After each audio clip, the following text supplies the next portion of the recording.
Hi, I'm Coach MK Fleming, or at least I was known as Coach MK in what feels like a previous life.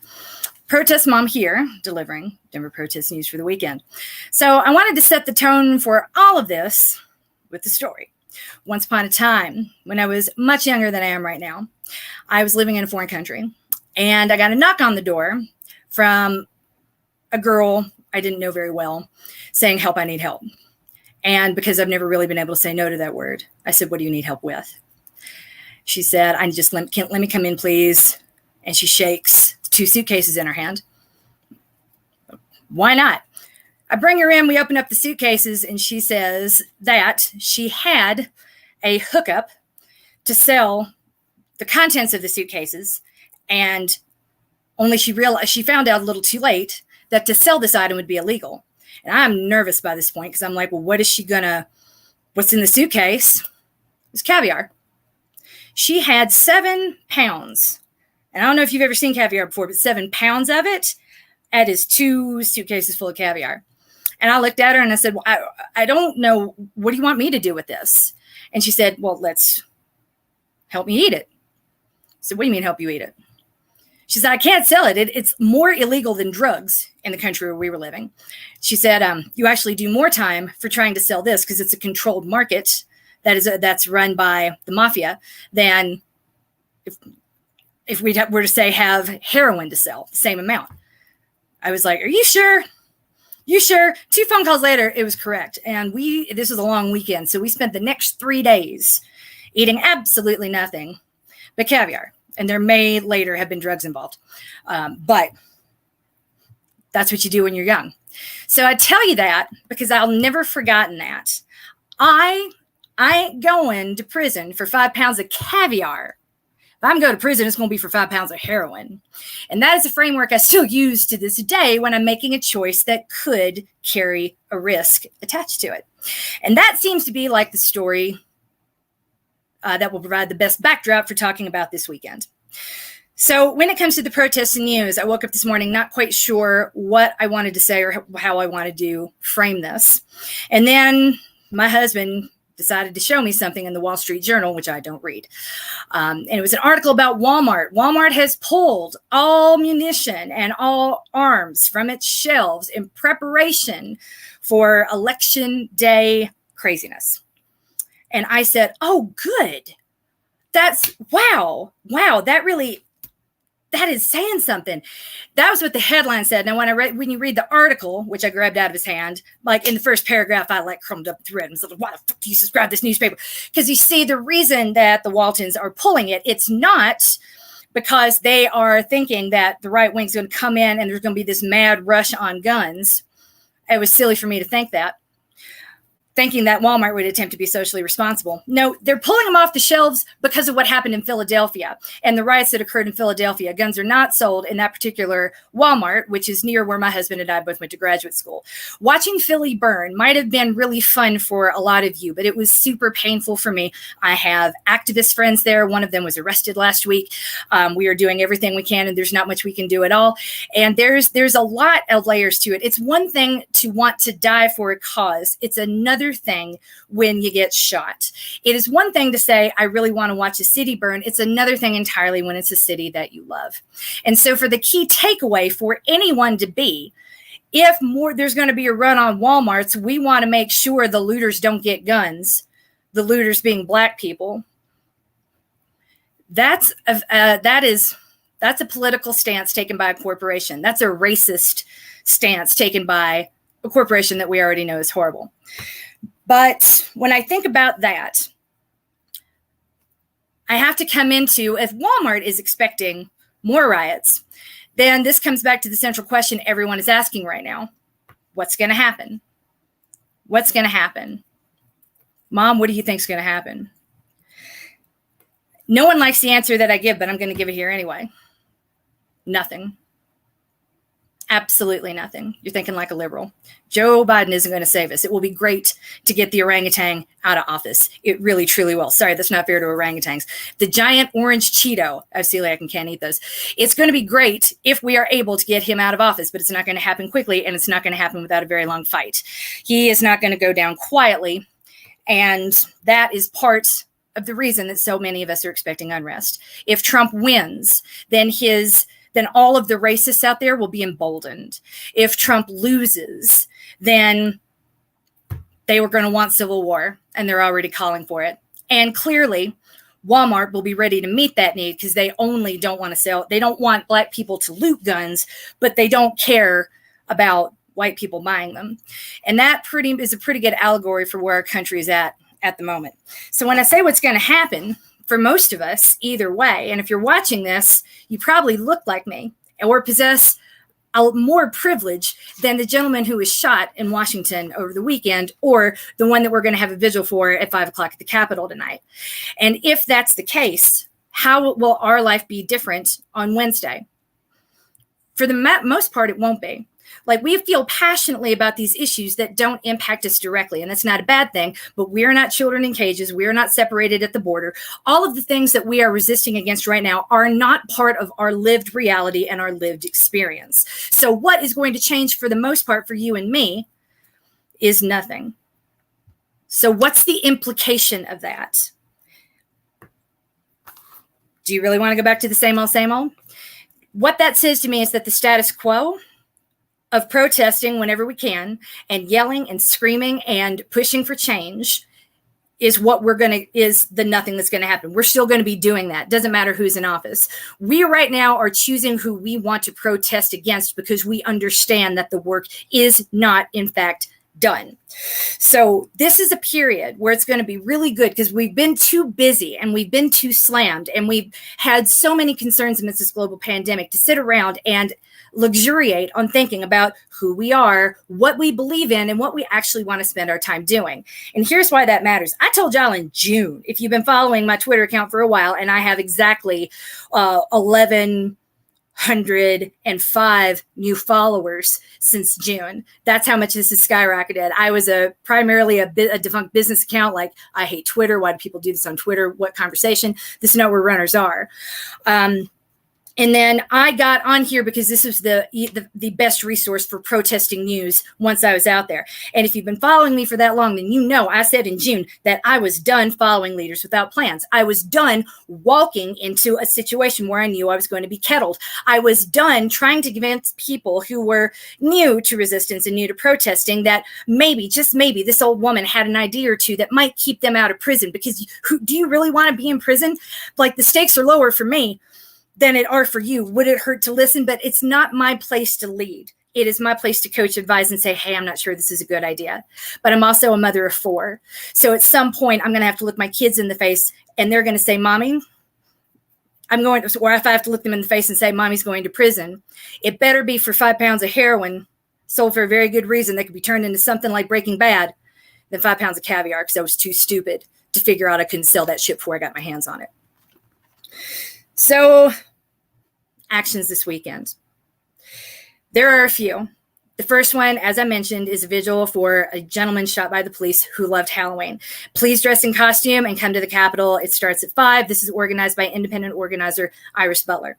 I am also aware of an event that starts at the Capitol on Saturday night at 5:00, organized by the Denver Communists.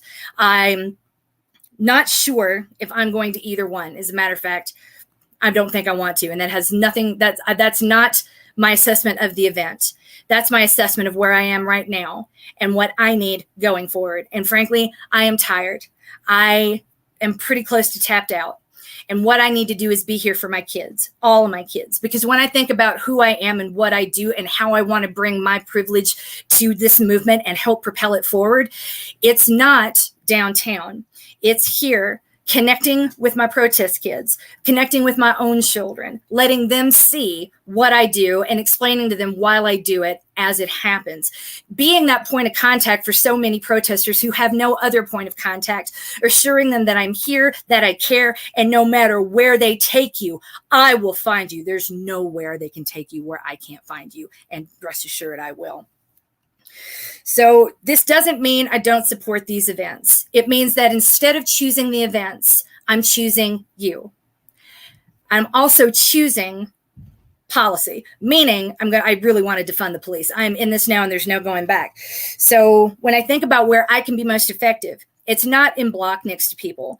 It is at city council, live streaming and cursing and pushing the city council members because they don't get to ignore all of us, our privilege, and the checks that we write. They don't get to ignore our district. That is what privilege means. It means that you are more likely to listen to me than you are to other people. And it's my job to show up in that boring place and yell and scream and then turn around to my protest kids and say, yelling outside City Hall is useless if we're not inside City Hall trying to make change.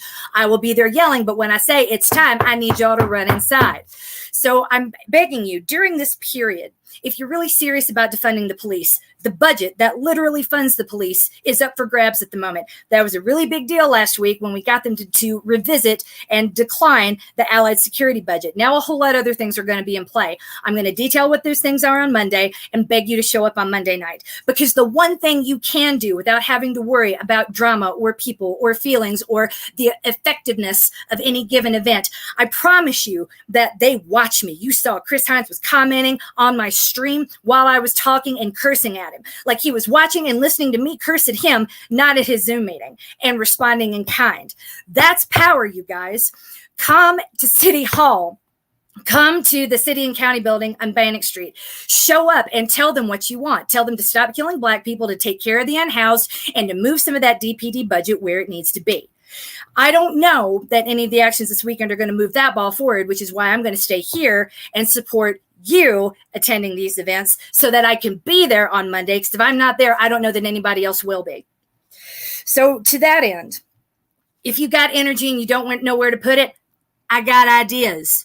Come find me, please, at City Council on Monday night. There we go. And if you are really paralyzed with fear about what's going to happen next, the best I can tell you is you sound like a liberal.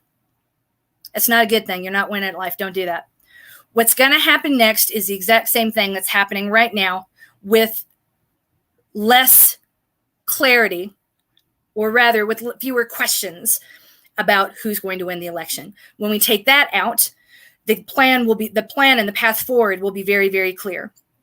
And for most of us watching this right now, not most of us in the country, in fact, well, maybe most of us in the country too, it is not okay and it's not right. But what I'm saying is there are a lot of people that didn't feel it before and they're still not going to feel it now. It's possible to live in a bubble and go through your daily life and not be impacted by any of the things that the Trump administration is doing on a horrible, visceral level. And if you need to go there for a day or two or a week for self-care to get ready and focused to fight, then go do that. But recognize that the ability to do that is the very privilege that we're talking about. I've lived in countries where the government fell overnight. There's no guarantee that's better. What emerges tends to be the grifters who are leading a movement while not listening to the advisors saying, hey, that idea we've tried before and it isn't working. I don't know if you can see, but we're kettled. Could you listen? Could you listen? Could you listen? This is dangerous. Chaos and instability don't necessarily ensure that something better is built, that cream rises to the top, or that the leader who takes over is less of a misogynistic fuckwit than the one you've got. I'm all for dismantling carefully and ferociously and rebuilding as we go. And that's why you'll find me at City Hall on Monday night. Between now and then, if you're one of my protest kids, you know where to find me. Do that. Reach out and let me know. Practice good OPSEC. It matters now more than ever because I'm telling you, if Walmart is ready for shit, DPD is ready for shit, and they're going to be looking. Don't start no shit, won't be no shit. Well, they're ready to start. They're ready to quell, and they're ready to rock.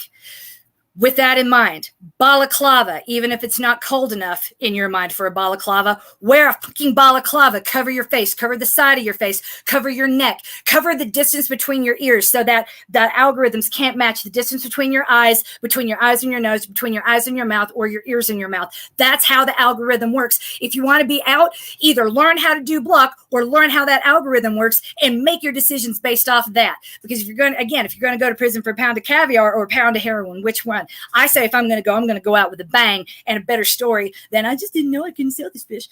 whatever. If you know that what you're doing is questionable, frowned upon, or illegal, which is basically what this movement is about, then please take advantage of the global pandemic, take great pains to cover your identity, and don't have personal conversations with people out there. You're not there to make friends. You're there to make a movement happen, to make change happen, to make things continue.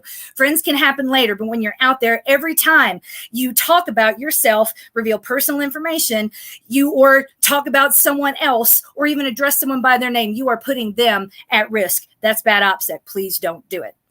Don't ever get comfortable when you're in block. Do not ever get comfortable when you're at a protest. We've got to get uncomfortable and stay there and know where the comfort can be found. This is a weekend where I need comfort, and I need to take care of me and my brand new eyelashes and my kids. And thank you very much. I appreciate that. I'm seeing you congratulating me on the eyelashes. It's probably the best decision I've ever made. By the way, if you're a woman watching this, let me tell you, eyelash extensions. Who knew? I don't think I'll ever be going back. Screw nails. I'm never getting another pedicure. It's all this all the way. But I tell you all that to tell you this. Go for it. Make good trouble. Make good choices. Think about what you're doing and why. And rather, don't, if you're feeling guilt, I think I need to attend this because I haven't been before, I think I should be, then you're not sure what you're doing. And if you're not sure what you're doing, then you're no better than the girl who showed up at my door with 2 bags of caviar. Please be smarter than that girl. If you go down, you got to look at the people around you and say, I'm going down for a reason. If you don't know what that reason is, please take the time to figure it out. Again, I'm not saying don't attend these events, but do think about what it is you're achieving, what it is that you're doing, and what is going to be different on Wednesday. I promise you it's not going to be as much as we think it is. Either way. I mean, you can argue with me all you want, but your actual day-to-day, how different has it been under this administration? It's not like it's going to change overnight. There will be a lot of changes that will come hard and fast. But again, they're all talking about Stephen Miller and naturalized citizens. And if I'm not trying to be callous towards those individuals. The things that they are proposing are horrifying and terrible. But the things that have been done to people of color for centuries are horrible and terrible. And we've managed to ignore all that too. So stop worrying about Wednesday, worry about you, and worry about today. This is the best advice I can give from a protest mom. No matter who you are, no matter what you do, I will always, if you call for me, I will always come for you. Last note here, I have a request, and that is a request for money. That money is not for me. I got enough to get my eyelashes done. I'm good. But the money is for a comrade. There have been several arrests lately. I'm sure you've seen them. And the problem during a pandemic is that if you don't have a good computer, if you don't have a strong internet connection, if you do not have good cell phone service where you live or work, there's a pretty good chance you're going to miss your court appearance. It's completely unfair in a city that is well aware of the size of its digital gap, which is something that no one seems to care about on city council other than Candy Baca, which is another reason why I need to come to city council and pay attention to that. The digital gap is a big thing. We are punishing people for being poor, for not having good computers and good cell phone service in the buildings where they happen to live, because if you miss your hearing online, that's a failure to appear in court, and immediately that PR bond you didn't have to pay when you were released comes due. Several comrades are in that boat right now, and it's unfair. And I'm not saying names because I shouldn't have to. If you're here and you watch this and you trust me, send it. I'm going to put my Venmo. It's Mary-Catherine-Fleming on Venmo. Send it to me. I will collect all the donations and I will get them where they need to go while protecting the identity of the individuals involved. We need at least $600 for just one of them. I know it's a lot and it's ridiculous, but what's ridiculous is that we would penalize that. We would consider your computer deciding to restart at the wrong time. We're criminalizing that. We are criminalizing all kinds of shit that does not need to be criminalized with no questions and no second guesses. So if you have anything to spare, please send it to me and I will pass it along to the comrades I will divide it equally amongst each of them. No, I'm not going to give names. No, I'm not going to give details. What I am going to assure you, though, is that if this was you, I would be doing this for you, too, if I'm your protest mom. If you don't have a protest mom yet, I promise you need one. It's for moments like this. I will not only will you get my resources at your disposal, you'll also have my platform to crowdfund at times like this. Because a lot of people don't like or trust GoFundMe, and we can make transactions private on Venmo. And I'm not going to keep the money because I don't need it. I appreciate y'all, but I really don't. And I don't say that to flaunt, but rather, do you really need to worry about me stealing it? No. So there you go. We need money. Please send to me. I'll pass on to the comrades. And if you are in the same boat, please reach out to me and I will do what I can to help you.